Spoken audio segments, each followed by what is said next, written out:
Serikat Pekerja Grand Nangro Hotel melakukan aksi unjuk rasa di depan Hotel Grand Nangro, Banda Aceh pada Senin 25 April 2022.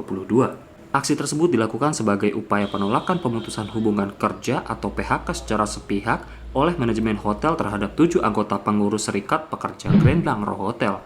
Sekretaris Asosiasi Serikat Pekerja Indonesia Provinsi Aceh, M. Arnif menilai tindakan PHK secara sepihak ini adalah bentuk intimidasi. Menurutnya tindakan PHK ini belum sah karena belum adanya putusan dari penyelesaian perselisihan hubungan industrial atau PPHI.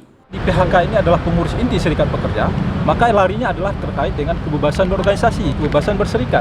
Hari ini kan yang di PHK ini ketua serikat, wakil ketua serikat, bendahara serikat.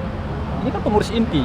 Saya pikir ini sebuah hal yang juga perlu diluruskan, ya, karena pengurus organisasi kan dilindungi oleh undang-undang untuk melaksanakan tugas dan kewajibannya sebagai pengurus organisasi. Ya, ketika hak dia menjalankan tugas organisasi dilarang dan dibatasi, ya tentu ini kan adalah sebuah hal yang melanggar ketentuan undang-undang, gitu kan, melanggar kebebasan berorganisasi dan berserikat. Kami menilai PHK ini belum sah. Ketika PHK ini dinyatakan belum sah atau PHK sepihak, maka masih ada hak normatif yang bisa didapatkan oleh para pekerja. Nah, itu yang harus dipahami. Dia tadi mereka menyampaikan penyelesaiannya akan diserahkan ke dinas. Berarti kan belum selesai. Kalau belum selesai, maka pekerja berhak mendapatkan hak normatifnya. Apakah itu tunjangan hari raya, upah proses, upah selama dalam proses, dan yang lainnya. Nah, maka kami menggugat terkait dengan ini bahwa tidak betul apa yang disampaikan oleh pihak manajemen. Ya. Nah, ini sebuah kekeliruan besar menurut kami.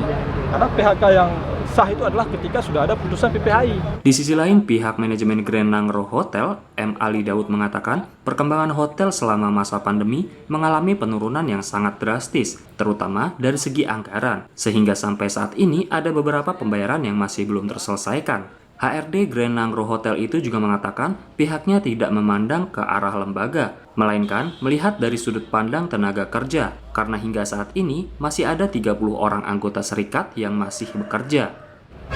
Aturan yang diatur di dalam undang-undang, apabila terjadi kasus penyelesaian perselisihan perburuhan, itu tingkatannya kita selesaikan dulu secara bipartit. 1, 2, 3. Dan ini sudah kita lakukan kedua. Ternyata belum ada hasil yang memuaskan kedua belah pihak. Makanya pada hari Jumat tanggal 22, saya menyerahkan kasus ini kepada Dinas Tenaga Kerja Kota Banda Aceh untuk diselesaikan secara prosedural, artinya secara hukum.